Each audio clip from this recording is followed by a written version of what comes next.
Le apasionan la historia y los museos.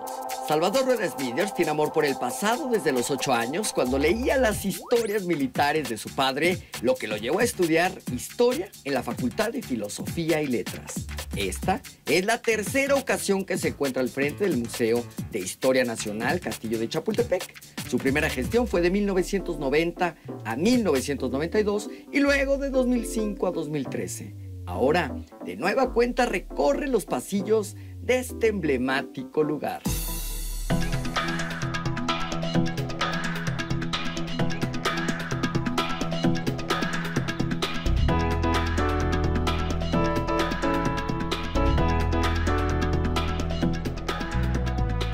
Salvador, vamos a tener un breve déjà vu. Muy bien. Cuéntanos de esas historias que te contaba tu padre sobre tu padre militar y que además te incitaron a interesarte en la historia de México. Bueno, mi papá fue capitán de transmisiones.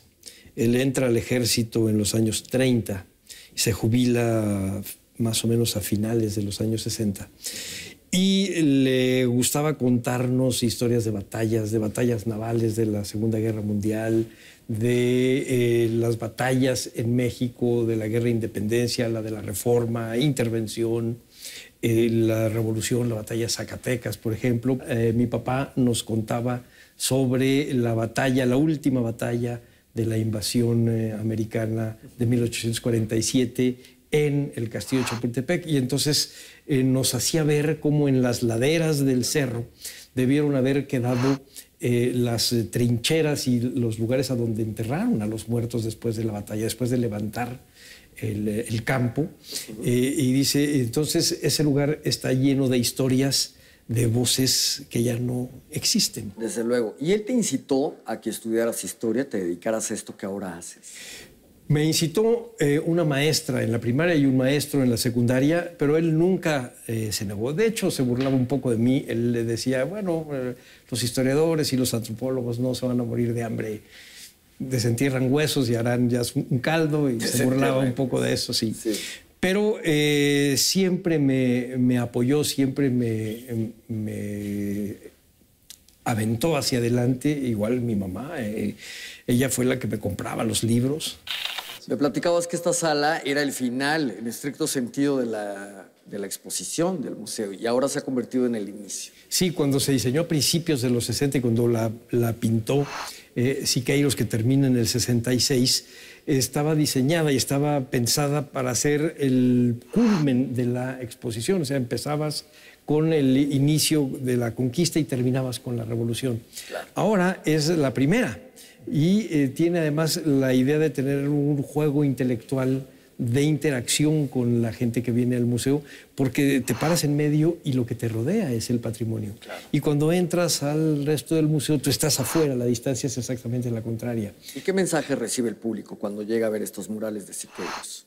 Bueno, la idea es que recibieran el mensaje del inicio de la revolución desde el punto de vista de Siqueiros con el movimiento de Cananea. Ahora no, ahora lo que reciben es que hay una obra de arte que les platica la historia, es decir, que la obra de arte está al servicio de la memoria. Claro. ¿De qué depende que estos libros protagonicen la escena en lugar de algunos otros? Bueno, en realidad es absolutamente fortuito y como casi todo en la vida es una contingencia. Van llegando los libros y como puedes ver hay de todo. Sí. Hay libros de arqueología, libros de arte, libros de historia. Y van llegando y los pongo en esta mesa para que la gente que viene de visita a la oficina pueda verlos.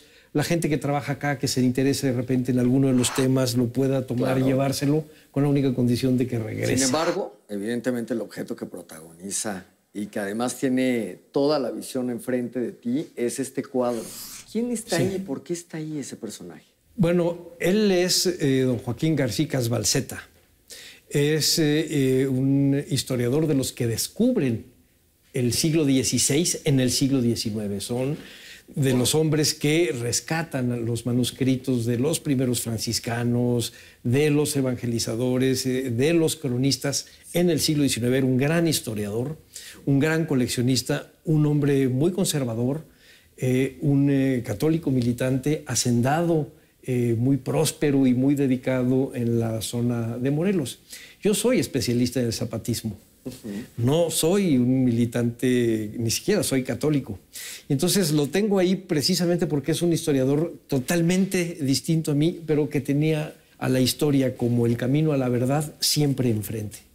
Entonces lo tengo ahí porque cuando yo quiero exagerar alguna cosa o quiero hablar muy bien de los personajes que a mí me puedan caer muy bien, etcétera, se me aparece don Joaquín y me dice, el deber del historiador es decir la verdad.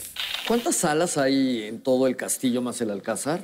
Son casi 40 salas abiertas al público. ¿Y ahí hay temporales, exposiciones Sí. o solamente hay permanentes? No, también hay exposiciones temporales. Ahora se exhibe una con las colecciones de indumentaria del Castillo de Chapultepec. En esta sala que estamos, ¿qué podemos encontrar? Esta sala la pintó don Juan O'Gorman en los años 70 y la dedicó a la Marcha a la Lealtad, a la presidencia de Madero y a la presencia popular de la Revolución Mexicana en esta pared. En la pared de atrás está lo que él llamaba en esa época el feudalismo porfiriano, que son las haciendas, la tienda de raya y el pequeño grupo de gobernantes científicos haciendo una alegoría de don Porfirio como el dictador que en los años 60 se decía que era, que ahora sabemos que no tiene nada que ver con la realidad. Esta ala en la que estamos es más reciente, ¿no? Sí, cómo no. En 1914, con la derrota del Ejército Federal, se cierra el Colegio Militar.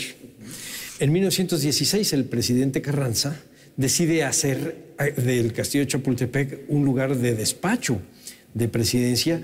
Y en 1924, cuando ya tiraron la parte del Colegio Militar que tenía que ver con los dormitorios y los almacenes de armamento, etcétera, hacen el jardín que tenemos del lado poniente y hacen estas áreas en donde estaban oficinas de Hacienda, de la Contraloría. Aquí arriba de nosotros estaba la Secretaría Particular del Presidente y al fondo estaba la oficina del presidente. De aquel lado, en el Alcázar, estaba la residencia del presidente. Allá no despachaba, despachaba de este lado. De tal manera que el edificio siempre ha tenido estos dos lugares. El Alcázar, que es museo de sitio, el lugar donde residían el presidente y residió alguna vez Maximiliano, y este lugar, que es el Museo de Historia, que era donde estaban las oficinas de presidencia y antes los salones del Colegio Militar. Oye, Salvador, y aquí entre nos, ¿es cierto que Gustavo Díaz Ordaz saqueó la colección del museo? Claro que no. Ningún presidente ha tenido esa mala intención. Pues de los que yo he conocido y lo que yo he revisado en los archivos, ninguno. De hecho, hay cosas que ellos han metido para acá, no que hayan sacado. Y a mí me llamaba mucho la atención esa leyenda urbana porque teniendo la recámara de Maximiliano y Carlota ahí llegaba la gente y decía, esa cama es la que se llevó Irma Serrano. Exactamente. Claro. No. Oye, pues está espectacular esta casa. ¿Cuál es la historia de este lugar? Esta casa se construye en 1892, cuando hace una remodelación el gobierno de Porfirio Díaz del castillo en general, del Colegio Militar, y esta casa era la de oficinas y la residencia del director del Colegio Militar. Qué impresión. ¿Y después de que tuvo esta función, para qué se utilizó? Bueno, ya en los años 50 se funda aquí la Dirección de Estudios Históricos y está aquí hasta el año 2000, que se va a Tlalpan, a una casa más grande, más moderna, y se adapta para hacer las oficinas del Museo Nacional de Historia. Que es a la fecha la función que tiene. Esa es la fecha, claro. Mi oficina, de hecho, era la oficina del director del Colegio Militar, donde yo de repente tengo que hacer firmas y platicar con la gente. Ahí despachó Felipe Ángeles. Ándale. En tiempos de Madero. ¿Y eres tan rígido como ese régimen militar? No. No. Es la tercera temporada que te tenemos. Yo le llamo tercera temporada porque ha repetido 3 veces la dirección del museo. ¿Cómo le encontraste en los 90? Y como en 1990, que fue tu primera temporada, tu primer periodo, administración o como le queramos llamar. Bueno, efectivamente he tenido la suerte de ser 3 veces director por pura casualidad. ¿O por reincidencia? Reincidencia también, pero en general la vida te ha llevado por estos lugares, pero digamos que sí te puedo decir que hay una gran diferencia entre cómo tomé la primera vez el castillo de Chapultepec, en donde las piedras estaban ya casi arruinadas. El castillo era ya un edificio muy usado.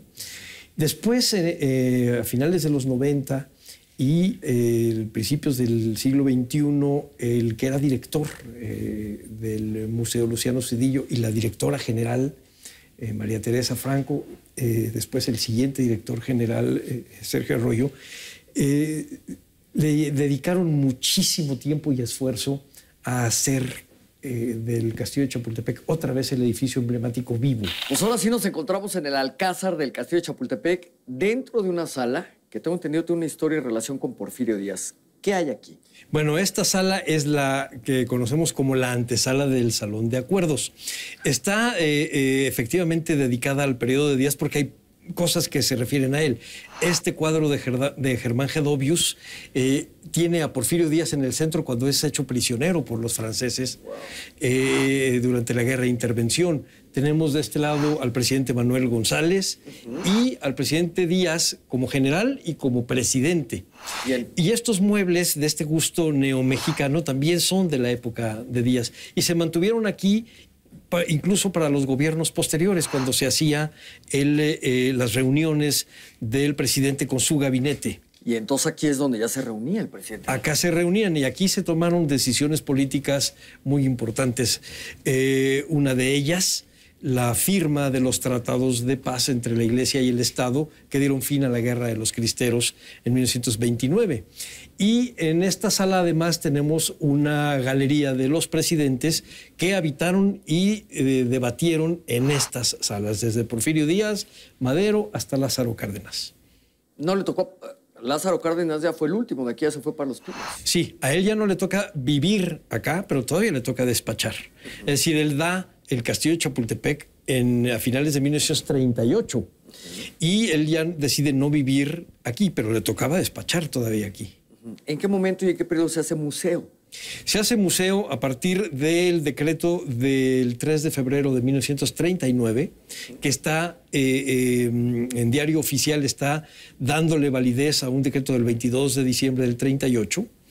Y el museo abre el 27 de septiembre de 1944, porque hay que hacerle una serie de adaptaciones. Y el 27 de septiembre del 44, el presidente Ávila Camacho lo abre al público.